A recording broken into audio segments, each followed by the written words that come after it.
Halo Sobat Popi semuanya dimanapun Sobat Popi berada, selamat datang di Popi Podcast. Popi Podcast merupakan sebuah kegiatan diskusi sebagai salah satu agenda dari Popi Project Collaboration antara Departemen Research and Analysis serta Departemen Opportunity and Development (FECI) Chapter Unsud. Poppy Podcast kali ini berjudul Sustainability or Sales Strategy, Exposing Greenwashing Practice in Fast Fashion by Multinational Corporation.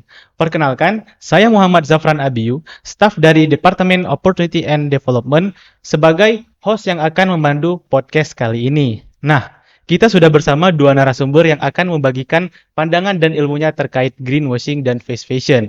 Greenwashing dan fast fashion adalah satu problem isu lingkungan yang masih jarang dibahas. Nah, akan tetapi sebenarnya greenwashing dan fast fashion ini memberikan dampak krisis iklim yang sangat signifikan di dunia ini.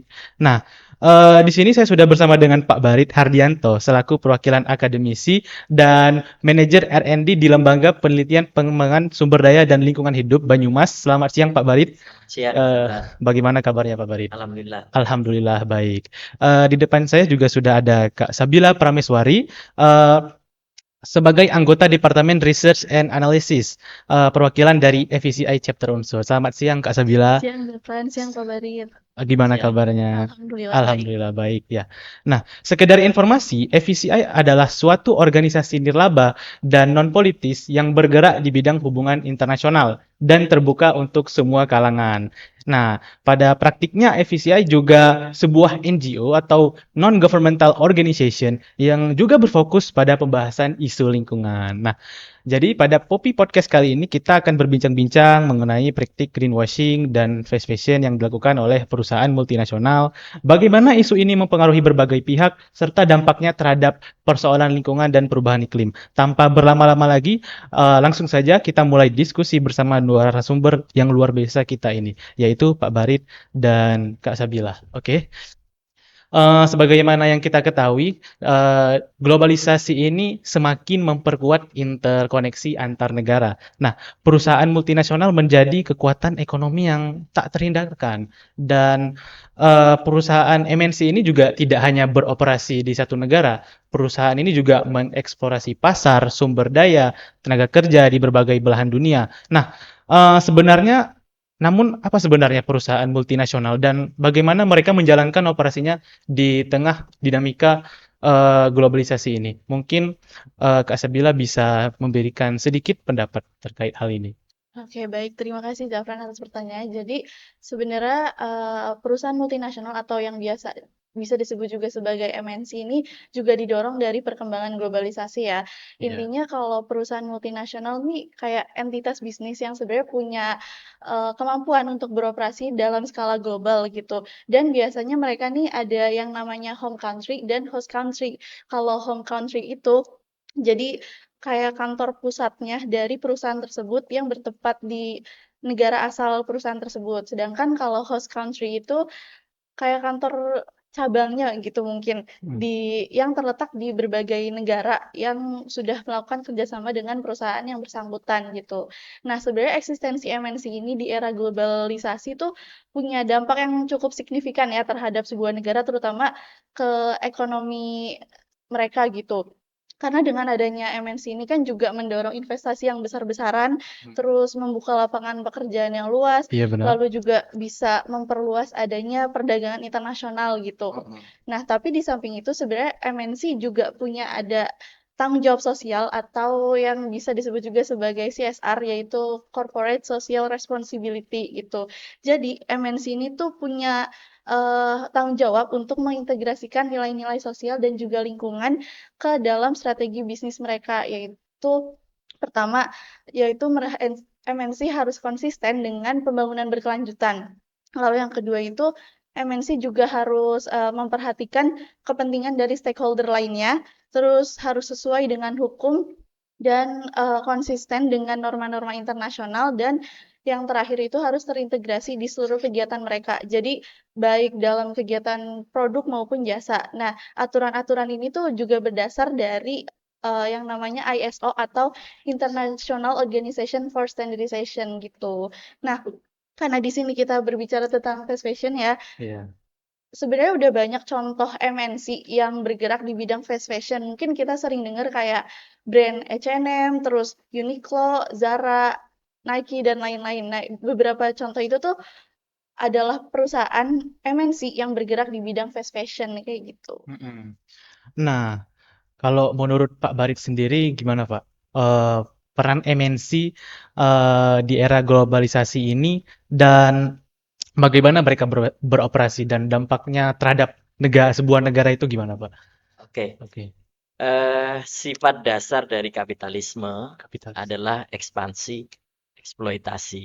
Ya. Jadi apa yang dilakukan oleh MNC, multinational corporate itu adalah bagian dari ekspansi ekonomi yang basisnya adalah kapitalistik. Kapitalis. Nah, itu menjadi dasar bagi kita untuk bagaimana sebetulnya memahami cara kerja MNC yang nanti akan kita coba bongkar. Dan desainnya kalau dalam bahasa saya bukan keniscayaan dalam globalisasi, tapi globalisasi itu memang diciptakan oleh kekuatan ekonomi kapitalistik. Jadi perspektifnya mungkin yang agak sedikit berbeda ya, Iya, bahwa kalau kita secara awam memahami bahwa ini globalisasi, maka kita harus mengikuti alur iya globalisasi. betul Pak. Tapi dalam perspektif ekonomi, khususnya ekonomi kritis yang garisnya adalah kiri, dia memandang bahwa ini adalah cara kerja kapitalisme yang sudah diketahui dari dulu. Bahwa cara kerjanya salah satunya adalah ekspansinya. Mm-mm. Nah, maka multinational corporate ini adalah bagian dari ekspansi ekonomi kapitalisme. Nah, ini jadi gambaran bagaimana sebetulnya perannya dalam konteks globalisasi. Mm-mm. Kita melihat ya ini kalau dalam konteks kacamata determinasi ekonomi ya ini semata-mata pergerakan ekonomi. Iya Jadi betul. semata-mata upaya ekspansi, upaya untuk terus-menerus memupuk kekayaan di perusahaan itu. Iya benar Pak. Tadi Kak Sabila sudah mention bahwa MNC ini juga harus memenuhi standarisasi tertentu, benar ya? Standarisasi tertentu yaitu mungkin bagaimana dampak efeknya juga ke lingkungan. Iya. Nah, tapi tadi Pak Barit juga mengatakan bahwa ini merupakan sebuah perbuatan kapitalis. Artinya bisa saja perusahaan itu sebenarnya tidak menghiraukan hal itu. Jadi mereka mungkin seperti bodoh amat gitu ya terkait standarisasi apa dan lain sebagainya. Karena mungkin kalau tentang hukum dan lain itu bisa diakali oleh mereka. Nah, menurut pendapat Pak Barit gimana terhadap hal itu? Ya, jadi saya kira berpikirnya yang memang perlu dikoreksi lagi ya. Oh, Tentu dengan perspektif saya ya, oh iya, tidak dalam perspektif siap. yang awam ya, bahwa sebetulnya upaya misalnya kayak CSR, Corporate Social Responsibility itu adalah cara pikir cara pikir kapitalisme di dalam mensiasati protes atau kritik dari orang-orang terhadap kapitalisme. Jadi ini nanti mungkin kita akan masuk di greenwashing ya. Iya. Jadi ini adalah satu akal-akalan dari perusahaan agar mereka dianggap seolah bertanggung jawab. Corporate Social Responsibility itu kan kayak tanggung jawab sosial. Iya. Tapi sebetulnya CSR ini seperti ngakali saja dari pertanggungjawaban. Jadi kita contohkan misalnya, dia berada dalam satu negara. Dia kemudian melakukan deforestasi. Nah, deforestasi menghancurkan hutan. Karena dia menghancurkan hutan, padahal ketika dia menghancurkan hutan, masyarakat di sekitar ini kan juga hancur, lingkungannya hancur. Mm-mm. Betul, Pak. Harusnya dia mengeluarkan duit misalnya untuk pemulihan ini atau untuk tidak melakukan itu. Ya. Iya. Jadi misalnya untuk pemulihan dia harusnya mengeluarkan misalnya anggaplah 70 miliar. Ya. Dia harus memulihkan 70 miliar. Tapi dengan CSR, kalau di luar negeri itu 5%, ya dia hanya ngeluarin mungkin tidak lebih dari 70 miliar dengan Hmm, melakukan ini. iya. Atau sebetulnya yang harus dilakukan kan jangan melakukan deforestasi. Betul, betul, Pak. Tapi dia kemudian melakukan deforestasi, tapi dengan alasan nanti setelah saya deforestasi, saya kasih CSR. Kayak gitu loh. Jadi Oh, iya. sebetulnya kita bisa membongkar kedok kapitalisme di dalam multinasional corporate. Oke. Termasuk dalam konteks ini adalah CSR yang dilakukan. Oke, tadi Pak Barit sudah menyampaikan pendapatnya terkait CSR, bahwa ini sebenarnya merupakan sebuah akal-akalan dari para pemangku kebijakan itu sendiri ya, yang para pembuat policy itu. Nah, menurut Kak Sabila, tentang pendapat Pak Barit ini gimana? Mungkin dari sudut perspektif yang dapat digunakan gitu. Oke, Oh, mungkin kalau menurut aku ya CSR ini bisa digambarkan sebagai betul bisa dibilang sebagai akal-akalan dari iya. kapitalisme ya gitu. Tapi ini kalau menurut aku dibentuk untuk meminimalisir gitu dari apa ya? Dari dampak yang ditimbulkan terhadap lingkungan terutama dari Betul, perusahaan-perusahaan tersebut. betul. Tapi minusnya adalah karena seperti yang Zafran bilang sebelumnya, karena kekuatan CSR ini tuh masih belum terlalu Iya, mengikat mungkin ya dari segi hukumnya gitu. Jadi masih bisa diakal-akali oleh MNC ini iya. terutama. Nah, jadi minusnya di situ karena ikatan hukumnya belum terlalu mengikat dan juga Mm-mm. mungkin regulasi di setiap negara terkait CSR ini kan masih berbeda. Jadi Betul. apa eh, jalannya CSR ini tentunya berbeda-beda juga di tiap negara dan masih belum terlalu berdampak gitu terhadap lingkungan dan justru malah jadi bisa buat tempat akal-akalan gitu bagi MNC kayak gitu. Mm-mm. Minusnya di situ sih menurut aku. Iya. Oke, kita juga sudah mendapatkan insight dari Kak Sabila terkait pendapatnya atas pernyataan dari Pak Barit tadi. Nah, mungkin saya ingin bawa ke hal yang lain, yaitu MNC fast fashion ini kan banyak jenisnya. Yaitu ada H&M, Zara, dan Nike. Nah, mungkin Kak Sabila dapat menjelaskan pengaruh dari perusahaan-perusahaan ini apa terhadap iklim gitu, Kak? Oke, mungkin aku di sini mau menjelaskan tentang fast fashion-nya dulu ya. Ya, fast fashion. Jadi kalau fast fashion itu kan intinya merujuk pada kayak produksi massal gitu dengan harga yang rendah dan juga volume penjualan yang tinggi. Jadi kalau fast fashion ini tuh sebenarnya menjelaskan dua hal. Pertama, kayak seberapa cepat sebuah produk itu bisa memasuki pasar dan seberapa cepat sebuah brand dari fast fashion itu tuh bisa dibeli oleh konsumen.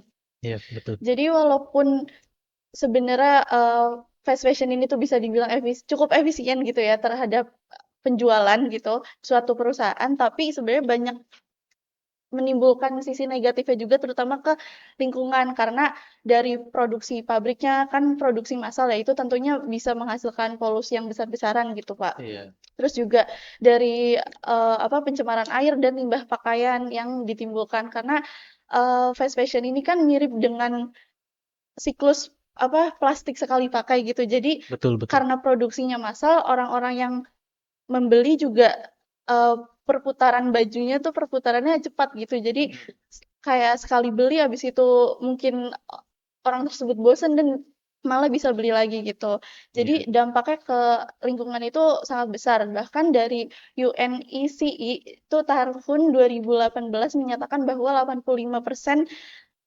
dari keseluruhan tekstil ini tuh dibuang setiap tahunnya dengan 1,2 miliar ton karbon dioksida dilepaskan ke bumi dan dari UNECE ini juga menjelaskan bahwa praktik fast fashion ini tuh jadi industri fashion tuh jadi prak- industri yang paling berpolusi setelah industri minyak gitu. Oke. Oke. Nah, namun kan seperti yang kita ketahui tadi dari penjelasan Kak Sabila mengatakan bahwa industri fast fashion ini sangat masif gitu ya. Dan seperti yang kita ketahui juga, kita sekarang hidup di dunia yang dipenuhi dengan inovasi teknologi dan akses yang luas terhadap informasi. Nah, terlebih lagi dengan adanya media sosial ini kan semakin mempermudah hal tersebut. Eh, jadi fenomena fast fashion ini menurut saya semakin marak terjadi, terutama di anak muda gitu. Mungkin saya ingin bertanya kepada Pak Barit, bagaimana sosial media ini bisa berpengaruh terhadap eh, apa ya, kondisi psikologi seseorang dan mengapa ini bisa berdampak terhadap lingkungan dan iklim. Eh, Mungkin Pak Barit bisa menjelaskan sedikit. Iya, saya kira kemampuan sosial media ini memang satu hal yang kalau di zaman saya sebetulnya ya Iya, bayangannya sosial media waktu itu internet kita belum belum terlalu tahu istilah mm-mm, sosial media ya, tapi betul. internet kalau dalam teori Habermas nanti akan membantu lahirnya free public sphere. Jadi kebebasan kita untuk berpendapat. Tapi kalau sekarang mungkin teman-teman nggak bisa bayangin ya. Dulu tuh ngomong nggak mungkin sebebas ini. Jadi waktu itu kita membayangkan internet akan membantu itu. Tapi kalau sekarang mungkin bayangannya jadi kita itu berlebihan. Ya, menerima informasi kita berlebihan, bertengkar kita berlebihan. Ada orang di jalan kita videoin jadi viral, belum tentu dia benar, belum tentu dia salah gitu ya. Jadi Iya.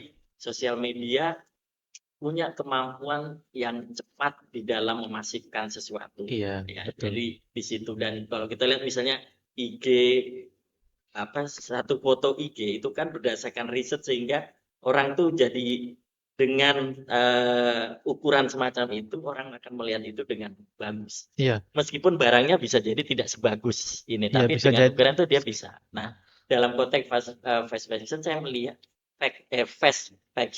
fashion saya melihat bahwa memang sosial media membantu percepatan masifikasi dari Mm-mm. jadi udah dia fashion, udah dia fast fashion ditambahin dengan sosial media Betul. semakin cepat lagi. Tapi itu memang bagian dari sifat dasar dari kapitalisme, di mana ada eksploitasi ya. Jadi kapitalisme itu ya sifat dasarnya selalu mengeksploitasi terus-menerus, termasuk di dalamnya adalah fashion itu kan Mm-mm. eksploitasi yang terus-menerus baik kepada sumber daya alam di dalam membuat fashionnya maupun terhadap psikologi yang Zafran omongkan Iya tadi. betul. Jadi kita itu selalu didorong. Misalnya kita Shopee, sebetulnya kan kita tidak terlalu butuh barang itu, ya. Iya. Tapi karena dia promo barang harganya 7.000, kita beli aja. Mm-mm. Padahal kita nggak butuh, tapi karena dia murah maka kita. Nah, itu berpengaruh juga. Kenapa kita cepat membeli baju dan kemudian kita cepat membuangnya, kemudian ada sampah. Nah, itu Mm. pengaruhnya saya kira di level itu sosial media sangat berpengaruh besar terhadap Iya. hal Eh, ini. Menarik sekali. Eh, jadi juga bahwa sebenarnya fast fashion ini dalam proses penyebarannya ini mempengaruhi kebiasaan konsumsi masyarakat Mm, juga ya, dan mm, siklus mode berpakaian fashion kita ini juga berubah akhirnya di masa mm, depan ini ya, karena pengaruh penyebaran arus informasi yang sangat cepat. Oke, em, eh, kita juga tahu bahwa fast fashion ini semakin marak di kalangan anak muda. Entah itu mereka untuk mendapatkan validasi sosial seperti likes di platform-platform seperti Instagram dan TikTok, ataupun terpengaruh oleh lingkungannya yang mungkin dia merasa dirinya ingin selalu up to date, apalagi setelah dia melihat role model dia atau influencer dan lain sebagainya. Jadi saya ingin bertanya kepada Kak Sabila, apa daya tarik fast fashion ini bagi generasi Z? Apakah karena desain yang menarik atau gimana gitu? Oke, karena di sini saya juga sendiri sebagai generasi Z ya, jadi Iya. juga ikut merasakan gitu. Mm, Sebenarnya ada beberapa alasan kenapa generasi Z tuh milih untuk membeli produk dari fast fashion ini. Pertama, karena sebenarnya fast fashion itu kan menawarkan produk yang bisa dibilang sangat mudah diperoleh ya Pak. Itu juga dari offline store-nya ada dan di online store kayak di e-commerce lain juga banyak gitu. Kayak dari brand-brand yang sebelumnya udah aku sebutin di awal, itu bahkan beli di Shopee pun masih bisa gitu. Jadi sangat mudah diperoleh dan kita generasi Z kan emang lebih suka yang instan ya. Jadi itu juga mendorong kenapa kita tuh lebih milih produk fast fashion gitu generasi Z untuk memilih produk ini. Terus yang kedua itu karena mengejar tren fashionnya juga karena eh, sekarang ini kan udah marak ya dengan istilah FOMO atau fear of oke. missing Fear of out missing gitu. out. Nah, jadi generasi Z tuh banyakan yang membeli produk dari fast fashion ini tuh juga karena didorong oleh tren fashionnya tersebut. Karena, aduh kalau bukan beli brand ini, gengsinya nggak ikut naik gitu. Iya, iya. Jadi ningkatin gengsi juga kalau beli Mm, produk brand besar gitu. iya. Terus karena mostly brand-brand fast fashion ini kan sudah punya nama yang cukup besar ya. Jadi, nah dari situ tuh ningkatin gengsi juga dari masyarakat terutama Gen Z untuk membeli suatu produk dan terakhir karena sekarang itu banyak brand fast fashion yang udah besar juga itu menggunakan influencer atau KOL tertentu untuk jadi ambasador mereka dan mempromosikan brand mereka gitu. Nah, terus juga dari media sosial kan udah muncul banyak konten-konten seperti unboxing terus Ya, haul betul. gitu kan. Nah, itu juga jadi mendorong masyarakat buat beli brand tersebut karena, oh kita lihat dari dia review produk ini tuh bagus gini-gini, tapi nyatanya kan kita nggak tahu apakah itu benar-benar bagus atau dampaknya terhadap lingkungan gimana, tuh. Oke. Dari penjelasan tadi berarti dapat kita simpulkan bahwa memang fast fashion ini mempengaruhi persepsi masyarakat ya terkait mungkin eh, dalam menggunakan pakaian sehari-hari. Iya, Nah, betul. jadi saya ingin tanya kepada Pak Barit, dari sudut pandang ahli yang sudah lama berkecimpung, Generasi lama. iya, dari generasi lama, betul Pak. Eh, eh, apakah di era Bapak ada fenomena seperti ini, Pak? Ya, aku tanya Zafran sama lupa Sabila. Sabila. Kamu mengalami istilah enggak? Istilah ini kamu mengalami enggak? Beli baju itu hanya pada saat Lebaran. Kalau Eh, Lebaran beli baju, enggak sih, Pak, Enggak jujur. juga, mungkin enggak. pas kecil masih sering Masih kayak sering gitu, gitu tapi ya. pas Iya. udah Sekarang sering nggak pernah enggak. dengar Sekarang kan? nggak lagi, Pak. Anak sekarang kayak nggak tahu Iya. bahwa namanya beli baju itu ketika Lebaran. Zamanku dulu orang beli baju itu ya nanti kalau Sudah Lebaran, Lebaran. iya. Iya, Kalau berarti dulu nggak bukan fast fast fashion fashion ya. berarti. Tapi Iya. kalau sekarang anak-anak nggak mengenal istilah itu. Beli baju ya kalau ada promo. Iya.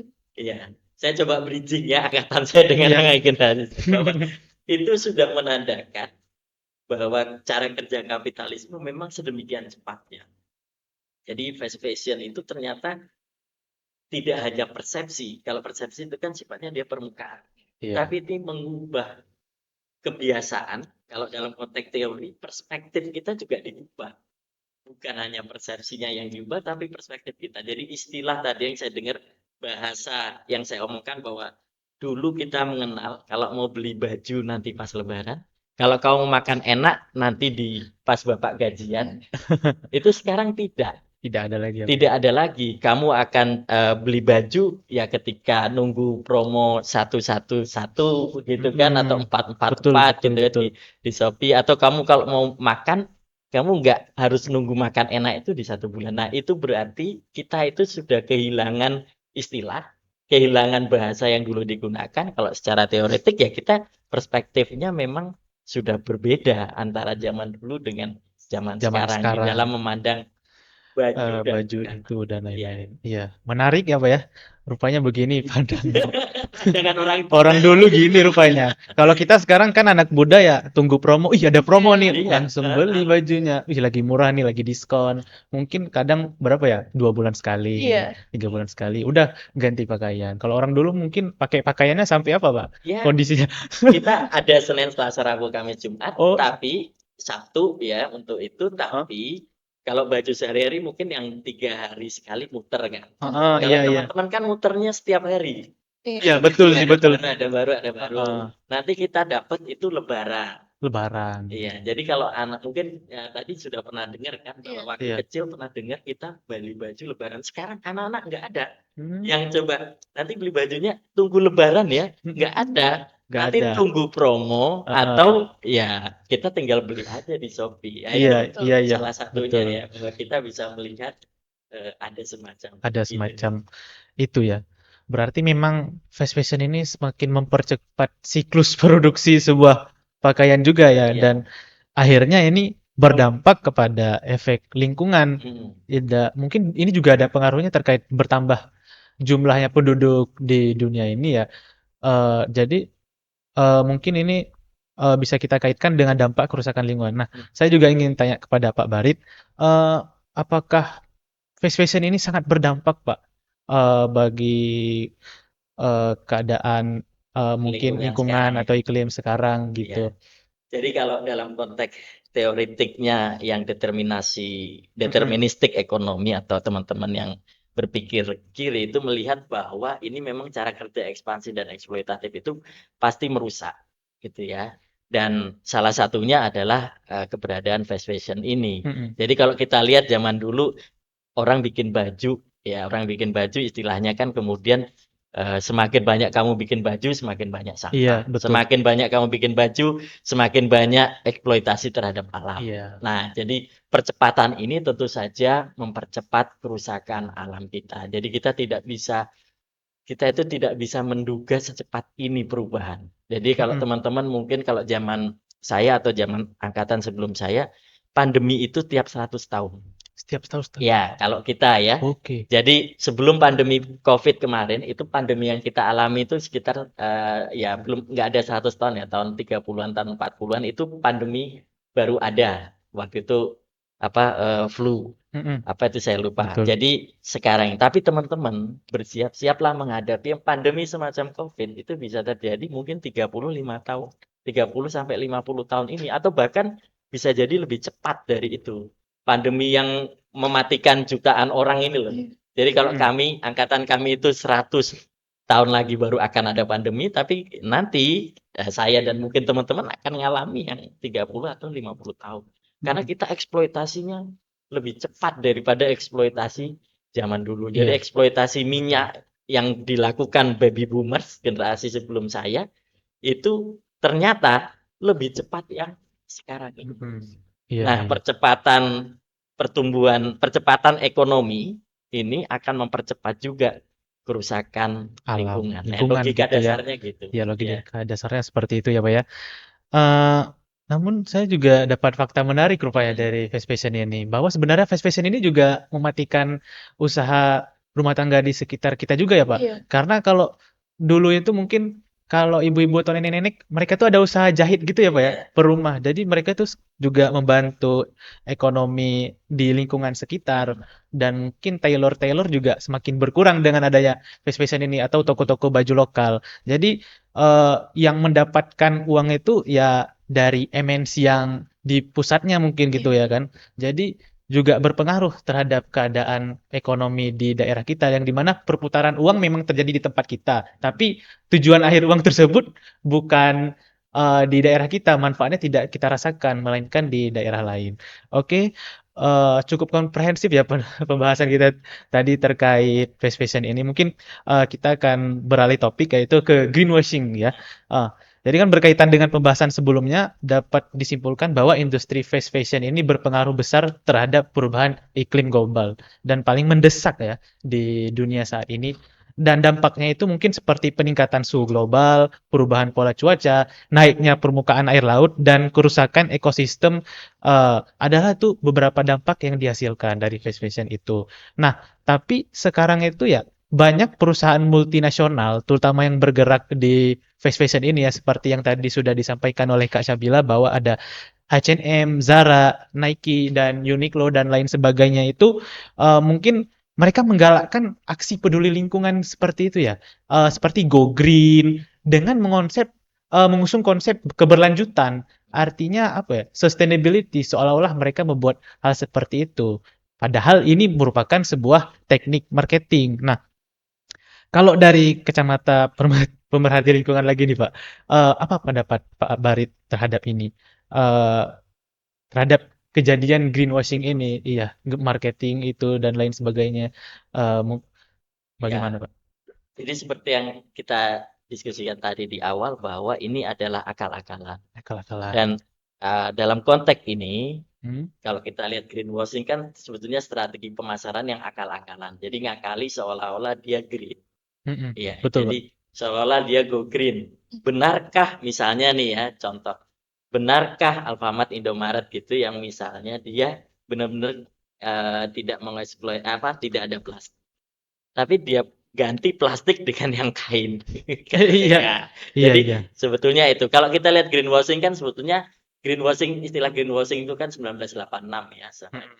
Betul. J. Westerveld yang waktu itu dia melihat bagaimana kalau kita ke Hotel Bintang 5 khususnya sering kita dikasih tahu tuh bahwa gunakan handuk sebutuhnya kita gitu Sebetulnya, ya. iya.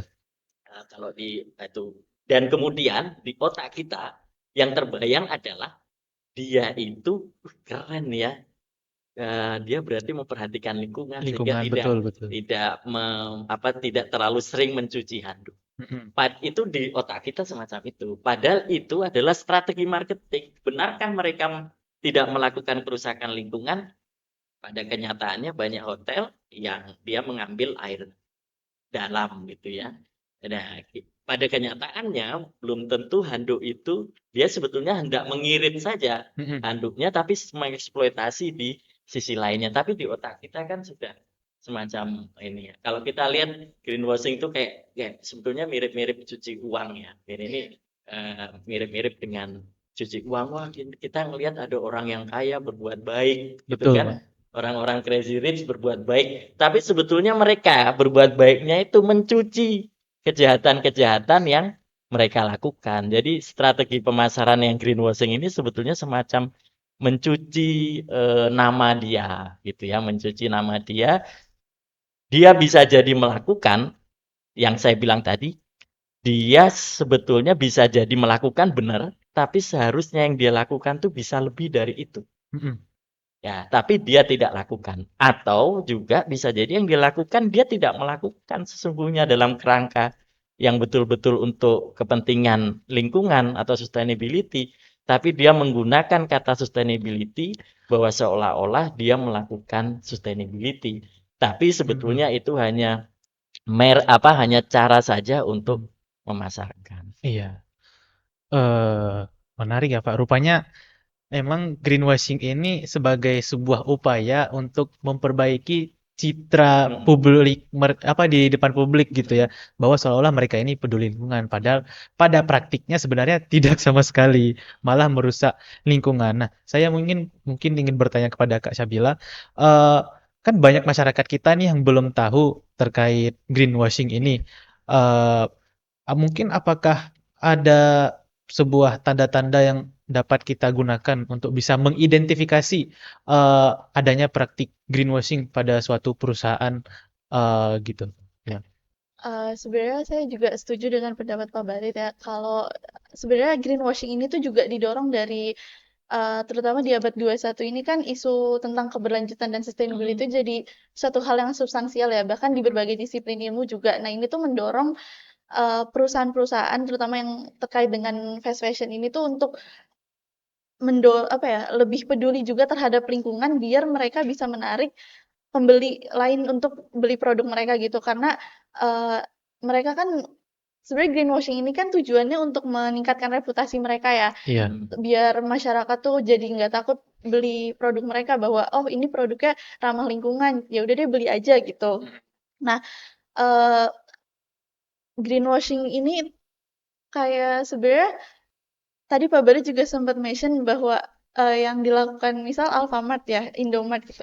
Dulu kan udah banyak plastik ya, sekarang karena isu, plastik sekali pakai itu udah nggak baik, jadi diganti dengan tote bag gitu. Nah, Iya. sebenarnya itu juga masih menimbulkan masalah bahwa itu juga jadi sampah, bahkan di rumah kita mungkin ya, saya betul terutama itu juga sampahnya. itu malah jadi banyak banget sampah tote bag gitu yang justru malah nggak kepakai. Jadi greenwashing ini cuma sebagai perputaran aja buat meningkatkan reputasi mereka. Terus kalau untuk di bidang fast fashion mungkin ciri-cirinya kalau greenwashing kan istilahnya kayak klaim palsu ya yang dilakukan oleh perusahaan bahwa produk mereka ini, go green gitu, tapi Oke. nyatanya yang mereka lakukan ini cuma hanya sebatas nama doang tanpa memberikan data-data terkait bagaimana produksi mereka, terus kenyataan lainnya di balik itu, gitu. Mhm. Menarik rupanya, Kak.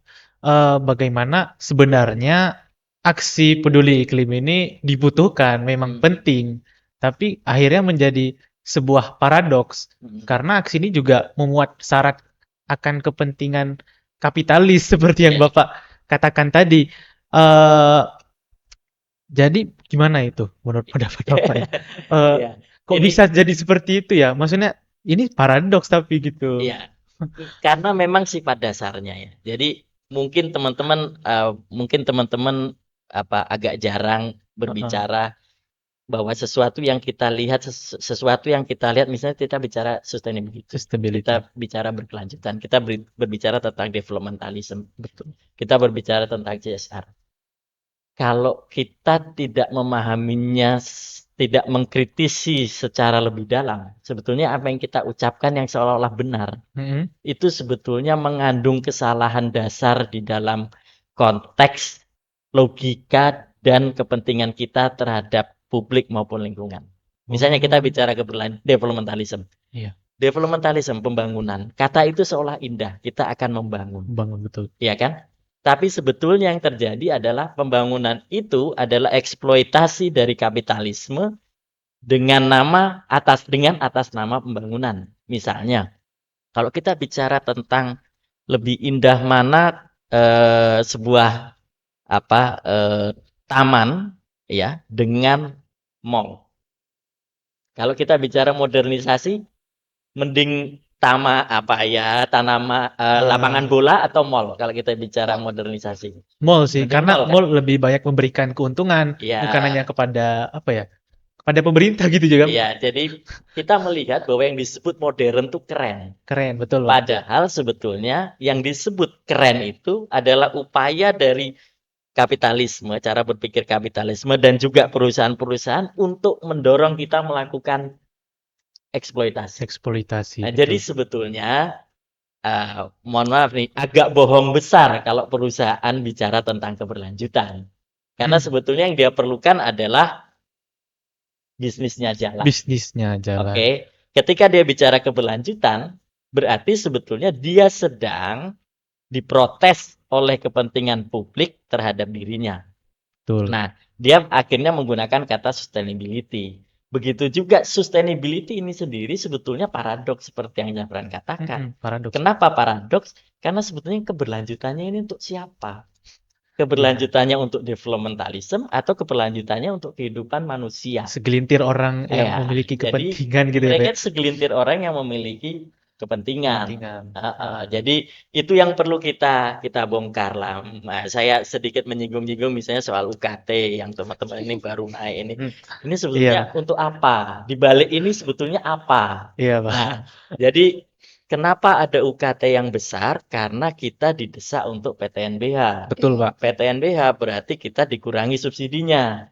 Nah, ini itu adalah akal-akalan cara berpikir kapitalistik gitu ya, yang membuat pendidikan itu terkomersialisasi dan kemudian negara tidak bertanggung jawab. Di balik itu lagi, jangan-jangan ini nantinya akan ada kepentingan PTNBH ini untuk remunerasi, baik birokrat maupun dosen Birokrat misalnya. ataupun Jadi dosen. ini kita harus lihat secara lebih lebih mendalam di balik sesuatu itu, ya. Nah, Mm-mm. developmentalism, keberlanjutan, go green dan lain sebagainya itu sebetulnya adalah satu cara untuk seolah-olah ada stigma baik. Itu tadi saya katakan kalau kita bicara developmentalism ini keren. Ih, keren ya, Padahal betul, Pak. sebetulnya di balik itu adalah kita sedang diakali cara Iya, berpikir berarti kapitalis. ibaratnya gini ya, Pak. Memang seperti filosofi gunung es gitu ya, Pak. Apa yang tampak di permukaan sebenarnya tidak seperti itu. Di bawahnya Di banyak bawahnya sekali banyak. problem-problem yang terjadi gitu Iya, ya, iya. Pak. Oke, tadi kita sudah mendapatkan insight dari Pak Barit ya tentang sebenarnya green fashion ini adalah sebuah apa tadi konsep akal-akalan marketing Hmm. belaka gitu. Nah, jadi saya ingin bertanya kepada Kak Syabila, jadi mengapa greenwashing ini menjadi tantangan nih dalam krisis iklim gitu ya? Mungkin aku di sini mau menanggapi sedikit dari pernyataan Pak Barit ya. Iya, Kalau tadi Pak Barit sempat mention bahwa ini praktik greenwashing ini tuh cuma akal-akalan dan saya setuju banget karena jadi kenapa perusahaan itu melakukan greenwashing ini pertama tentunya karena dari tekanan masyarakat atau publik ya seperti aku juga sudah sempat mention bahwa terkait sustainability ini tuh udah jadi apa ya suatu hal yang substansial sekarang karena itu mendorong eh, perusahaan brand fashion ini tuh terutama untuk lebih istilahnya go green padahal mereka nggak melakukan agak go itu green cuma sebenarnya. klaim palsu gitu. Terus kedua kalau menurut aku karena terkait regulasi juga sih karena belum ada regulasi maupun di tingkat internasional gitu yang benar-benar mengikat terkait uh, masalah greenwashing ini. Makanya MNC itu masih bisa sesuka mereka melakukan greenwashing dan juga masih kurangnya kesadaran dari masyarakat gitu. Terus kalau kenapa greenwashing ini bisa jadi masalah dalam hal mitigasi iklim, terutama pertama pasti dari hal produksinya, karena mereka melakukan produksi yang besar-besaran, itu kan limbahnya sangat besar juga dong. Iya. Terus tadi aku sempat mention bahwa dari UNSC menjelaskan bahwa 85% produk tekstil tuh dibuang secara terus-menerus. Nah, itu siklus fashion yang cepat ini tuh juga menimbulkan masalah sampah, terutama masalah sampah kita kan udah berat ya, ditambah perputaran Betul. fashion yang makin cepat ini juga malah menimbulkan masalah terkait sampah yang malah makin besar gitu. Terus eh, kedua, greenwashing ini juga bisa menghalangi transparansi dan akuntabilitas dalam upaya pengurangan karbon karena mereka kan melakukan klaim palsu ya terhadap produk mereka. Jadi dari masyarakat ataupun lembaga lainnya tuh justru belum mengetahui apa nyata yang mereka lakukan terkait produksi mereka gitu. Apakah benar-benar green atau justru ini cuma greenwashing gitu. Ya. Betul. Eh, Berarti berkaca dari penjelasan Kak Sabila ini bahwa memang praktik greenwashing ini rupanya berhasil menjebak banyak orang dengan strategi pemasarannya yang mengusung konsep sustainable. Nah, jadi rupanya mungkin isu ini telah menyita perhatian banyak orang, terutama Mm-mm. para aktivis lingkungan Mm-mm. ya. Nah, namun di tengah kompleksitas isu ini, mungkin bisa jadi upaya regulasi hadir itu menjadi kunci dalam mencegah dan menangani greenwashing. Nah, pertanyaannya apakah ada regulasi yang signifikan, baik itu di, tingkat internasional maupun nasional, terkait permasalahan, greenwashing dan adakah mungkin langkah atau cara yang secara khusus menangani masalah ini? Mungkin bisa dari, Kak Sabila dulu mungkin. Seperti yang aku bilang tadi, terkait regulasi ini masih jadi hal yang kurang diperhatikan ya, apalagi terkait greenwashing. Karena dari lemahnya regulasi yang ada di internasional terutama maupun tiap negara itu juga menjadikan MNC ini tuh bisa bergerak untuk melakukan greenwashing lebih-lebih gitu.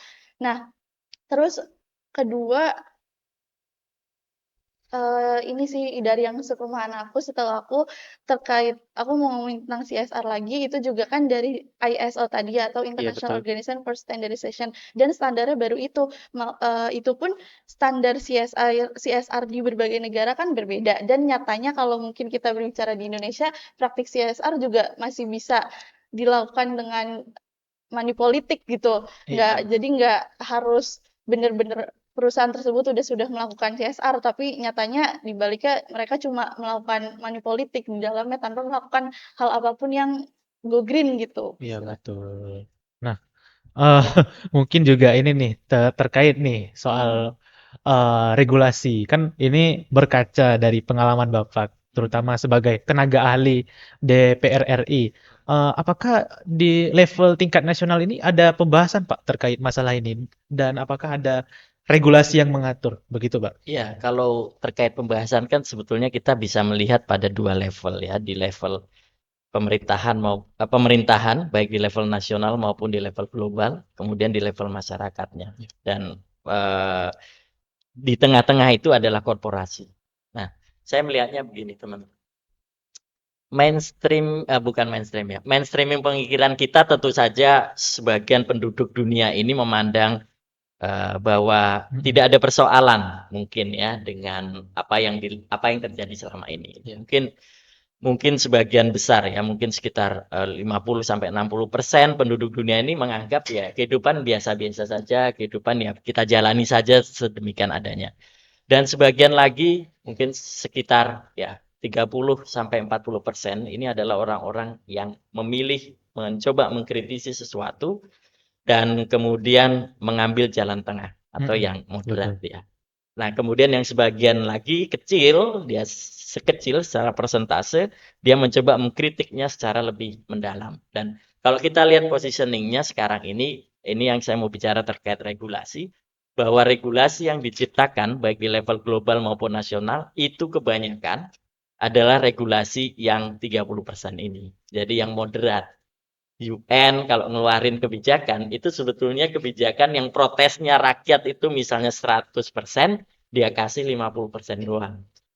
Ya. turun ke korporasi. Jadi sekitar buat korporasinya, hukuman tanda kutip ya, sanksi hukuman buat korporasinya atau imbal balik dari korporasinya itu ya hanya 20 sampai 30%. 20-30%. Jadi yang lainnya sebetulnya protes rakyat ini ya masih terus 50%-nya ini masih termasuk di dalamnya kebijakan-kebijakan yang ada sekarang. Misalnya CSR di level internasional itu kan 2,5 sampai 5% ya, itu harus dikeluarkan. Dan kalau di luar negeri itu di apa yang kontrolnya ketat tidak boleh dia ngeluarin merek. Kalau di Indonesia CSR-nya belum ada aturannya berapa persen dan dia itu bisa merek gitu yang dikeluarkan. Jadi ada mereknya. Padahal kalau di luar negeri dia tidak boleh di yang kontrolnya ketat ya. Dia tidak boleh ada merek. Di Indonesia kan kita CSR-nya tapi ada sekaligus buat ngiklan. Iya. Iya kan? Kalau Iya, di luar negeri nggak boleh. nggak boleh Tidak ya. hanya ngiklan tadi yang dikatakan sekaligus untuk kepentingan politik. Jadi double-double gitu. Itu tidak boleh sebetulnya dalam konteks CSR.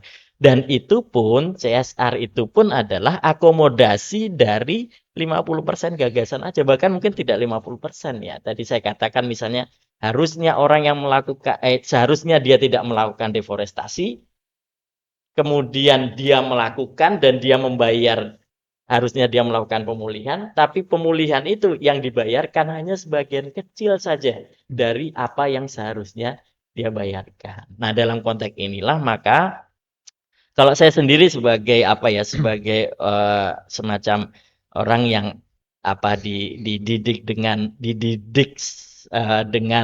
cara berpikir kritis ya, Iya. oke lah tahapnya diambil, tapi kita terus mendidik masyarakat, ya terus mendorong pemerintah baik di level nasional maupun global untuk melakukan perubahan terus-menerus. Tentu saya berpikir optimistik ya bahwa perubahan akan terus terjadi, perbaikan akan terus terjadi. Tapi kenapa saya bilang bahwa secara substansial sebetulnya ada yang salah dengan kata developmentalism. Sebetulnya ada yang salah dengan kata bahkan dengan kata sustainability ya, karena itu sebetulnya bisa saja ini adalah cara berpikir yang topeng di balik kapitalisme. Iya. Nah, hanya oke, kalau ada CSR, yaitu bagian dari kita memperjuangkan sesuatu, nanti CSR-nya kita perbaiki lagi. Tapi sebetulnya kan lama-kelamaan mungkin ya, kalau zaman dulu orang mendirikan pabrik, dia tidak berpikir tentang lingkungan. Iya, betul. Kemudian sekarang orang memberikan pabrik, dia memikirkan tentang lingkungan. Kemudian orang memikirkan pabrik, dia memikirkan tentang tanggung jawab sosialnya.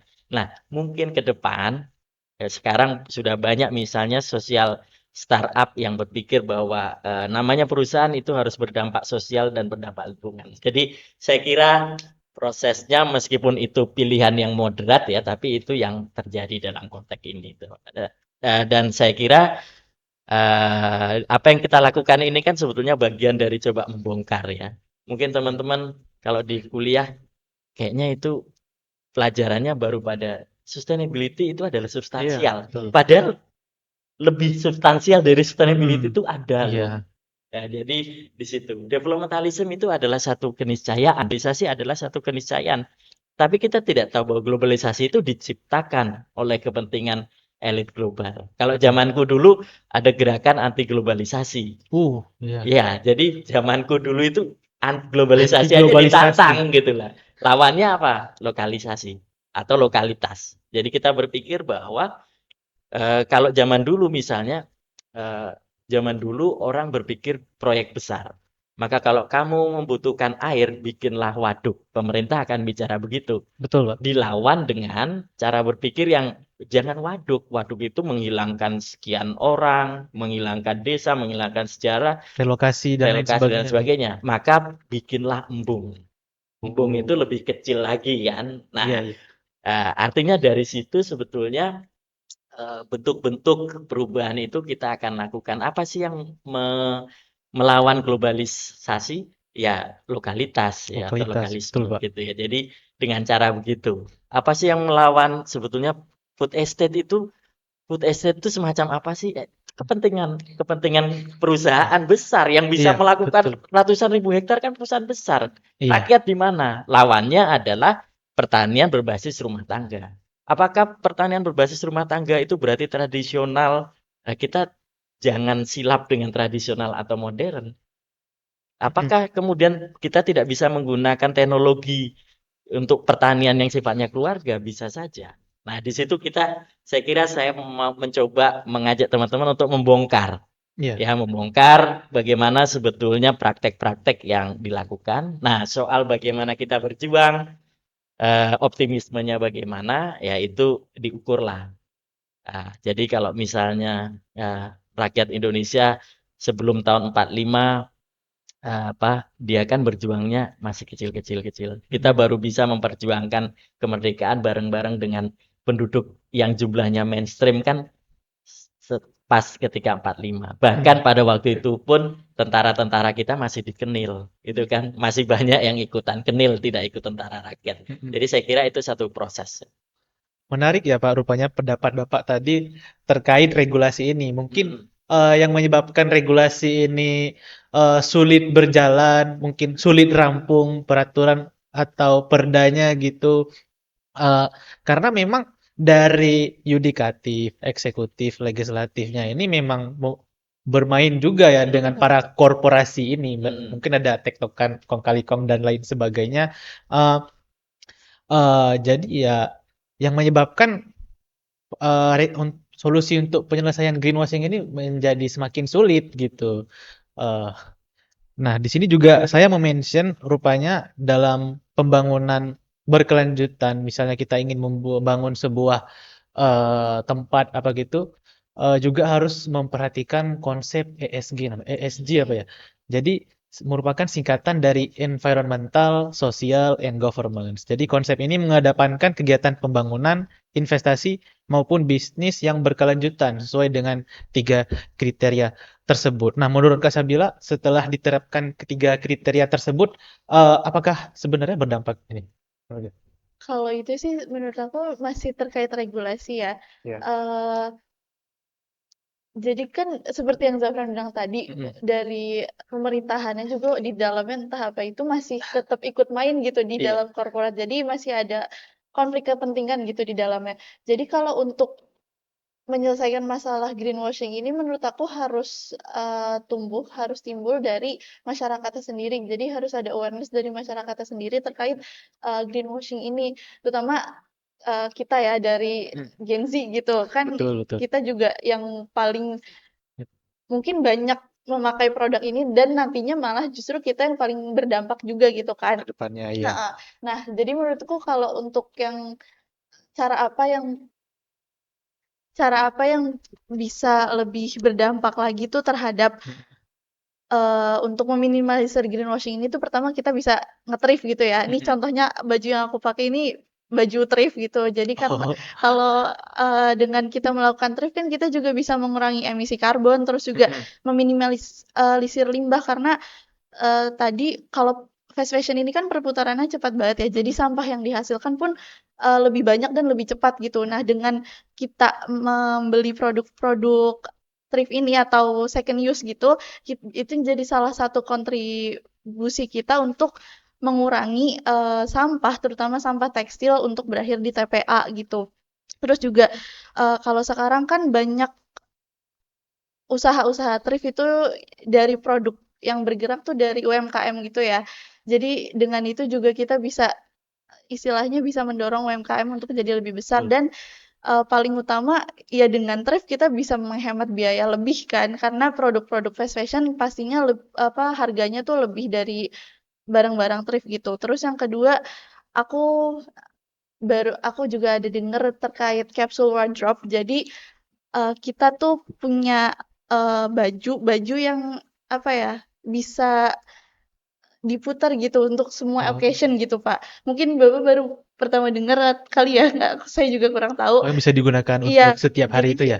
betul yang kita punya tuh cuma warna-warna netral, misal kayak putih, hitam, terus biru. Nanti kita mainnya di mix and match aja biar bisa Mix kayak, and match iya, sebagai solusi. betul. Jadi kita bisa meminimalisir sampah yang ada dan ya kita nggak membuang-buang duit juga untuk Betul. membeli produk sesuatu yang nggak kita butuh gitu. Terus dan yang ketiga ya kita harus sadar sebagai konsumen terkait isu ini sih. Itu dari Iya. aku. Menarik ya, rupanya masyarakat dapat berperan secara aktif Iya. dalam permasalahan greenwashing ini seperti yang sudah disampaikan tadi, masyarakat bisa melakukan thrifting, bisa menggunakan capsule wardrobe dalam berpedoman berpakaian sehari-hari dan eh, juga masyarakat dapat mengurangi emisi karbon akibat dari limbah Iya. tekstil yang banyak tadi. Nah, sekarang mungkin saya ingin tanya kepada Pak Barit lagi nih. Eh, terkait permasalahan greenwashing ini, bagaimana respon para NGO atau lembaga swadaya masyarakat terkait hal ini, Pak? Mungkin seperti Greenpeace mungkin atau WWF. Apakah mereka ini sering melakukan edukasi ke masyarakat, melakukan kampanye iklim begitu, Pak? Ya, dalam konteks NGO pun kita perlu melihat perspektif NGO-nya ya. Jadi ada NGO yang memang dia berpikir kritis, ada yang berpikir moderat, tapi memang jarang yang konservatif. Biasanya di tadi yang 30%, yang 20% yang kritis ini mungkin juga agak jarang bentuknya. Nah, jadi apa yang dikatakan Sabila kalau dalam konteks perspektif LSM itu dia masuk di yang moderat itu tadi Iya, ya. moderat. Jadi thrifting, kemudian tadi wardrobe-nya Iya. digonta-ganti gitu ya. Itu masuk di jalur yang moderat. Tidak masalah juga ya. Saya tidak mempermasalahkan itu, tapi bahwa kita sadar bahwa kita menyadari bahwa itu di jalur moderat. Tapi ada jalur lain yang sebetulnya dia lebih kritis, lebih radikal melihat itu bahwa Iya. yang ditembak bukan perilaku individu. Ya, kalau orang moderat memang lebih banyak yang dikritik adalah perilaku individu. Kalau Betul. perspektif kritis, dia akan melihat bagaimana sebetulnya peran pihak lain. Dalam hal ini adalah eksploitasi dari perusahaan dan kemudian dari pemerintah. Kalau kita lihat misalnya Omnibus Law itu kan lahir kong kali kong perusahaan dengan pemerintah. Nah, kita melihatnya dari sisi itu. Nah, NGO pun ada yang begitu. Antara Greenpeace dengan WWF tentu berbeda ya. Mereka punya perspektif yang berbeda. Termasuk di LPP Sela sendiri kan sebetulnya LPP Sela itu moderat ya, tapi sebetulnya ada sebagian dari orang LPP Sela yang juga dia berpikir kritis. Maka saya kira mengkombinasikan pilihan-pilihan berpikir kritis secara struktural, mengkritik pemerintah, mengkritik perusahaan, dan juga melakukan tindakan individu itu adalah kombinasi yang baik ya untuk kita terus bersama-sama membangun kesadaran warga negara, membangun kesadaran warga dunia tentang bagaimana bahayanya jika terjadi kong kali kong antara pemerintah dengan perusahaan dalam konteks regulasi dan juga dalam konteks perilaku individu.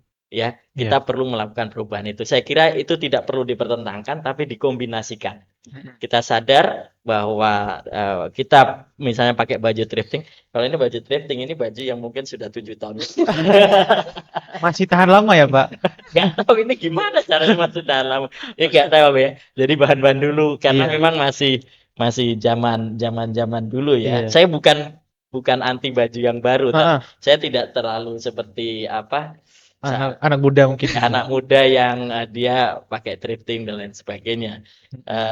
Tapi ya memang belum rusak aja, jadi masih bisa dipakai. Masih bisa dipakai. Masih Sampai belum rusak, baru tetap rusak terus baru. dipakai. Kayak sepatu gitu ya, Pak. Iya. Jadi Iya.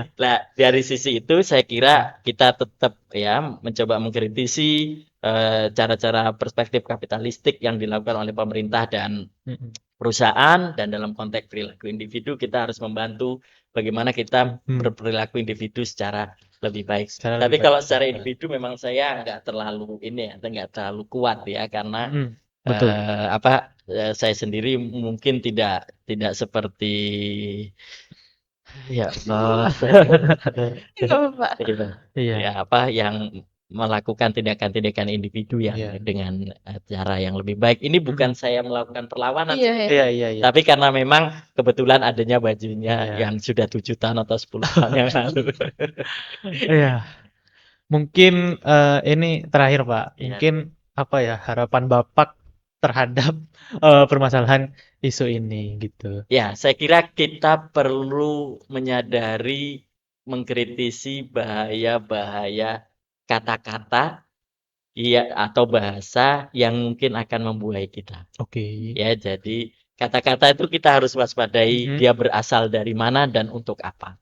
Ya, kemudian apa yang kita lakukan, saya kira untuk membangun bangsa ini, untuk membangun semesta ini, menurut saya kalau itu tidak merugikan manusia, tidak merugikan alam, kata kuncinya mungkin di situ kali ya. Oke. Apapun itu yang bisa kita lakukan ya kita di situ. Kalau kita melihat oh ini kayaknya misalnya ya, drifting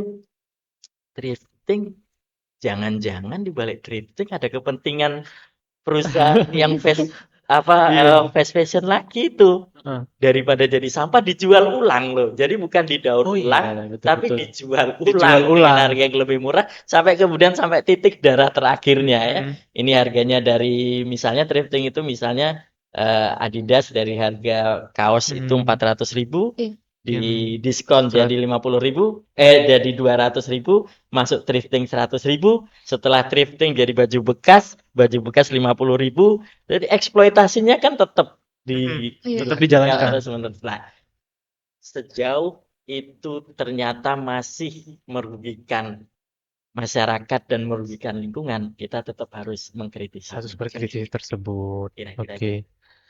Berarti harapan dari Pak Barit ini kita sebagai manusia memang harus tetap peka ya gitu Iya, ya, tetap proaktif iya. terhadap menangani isu ini. Mungkin dari Kak Sabila sendiri apa harapannya sebagai generasi Gen Z ya melihat isu ini? Apalagi mungkin ke depannya generasi kita yang menanggung Iya, masalah betul.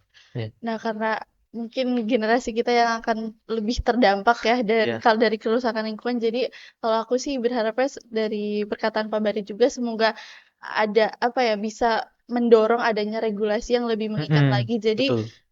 MNC ini juga nggak bisa berkelakuan semau-mau mereka untuk menguntungkan beberapa pihak aja gitu. Terus dari aku ya semoga lebih ada kesadaran juga dari masyarakat terhadap isu dan lebih concern juga terhadap isu-isu lingkungan lainnya gitu. Biar seperti kata Pak Bari juga jangan merugikan lingkungan dan masyarakat gitu. Oke. Hmm. Berarti kesimpulan ya dari perbincangan atau topik pada kita hari ini, eh, multinational corporation itu memang memiliki syarat kepentingan bisnis yang besar mereka dalam beroperasi di dunia ini. Lalu fast fashion ini merupakan sebuah apa ya? Sebuah revolusi berpakaian yang juga telah menggeser gaya hidup manusia dan ini memiliki dampak lingkungan. Nah, terkait dengan dampak lingkungan tersebut, disitulah greenwashing hadir, yang dimana banyak perusahaan yang eee, melakukan berbagai kampanye marketing atau upaya yang menunjukkan seolah-olah mereka peduli terhadap lingkungan. Dan kita juga tadi sudah membahas bagaimana praktik greenwashing ini di daerah pemerintahan, kita juga membahas terkait regulasi, kita juga membahas bagaimana apa langkah yang masyarakat bisa ambil dalam menghadapi isu ini, gitu kira-kira. Tidak terasa percakapan dan perbincangan kita ini sudah 1 jam lebih loh ya. Oke. Terima kasih kepada Pak Barit Sama-sama. sudah menjadi narasumber pada hari ini. Terima kasih pada Kak Sabila juga sudah bersedia hadir pada hari ini. Juga terima kasih kepada Sobat Poppy yang sudah bersedia mendampingi kami dari awal sampai akhir. Jangan lupa untuk follow ataupun subscribe IG sosial media FVCI Unsud. Jika ada saran, kritik, dan masukan, dapat menghubungi kami melalui sosial media FVCI Chapter Unsur. Saya selaku Zafran sebagai host kali ini pamit undur diri. Sampai jumpa di Poppy Podcast berikutnya. Terima kasih.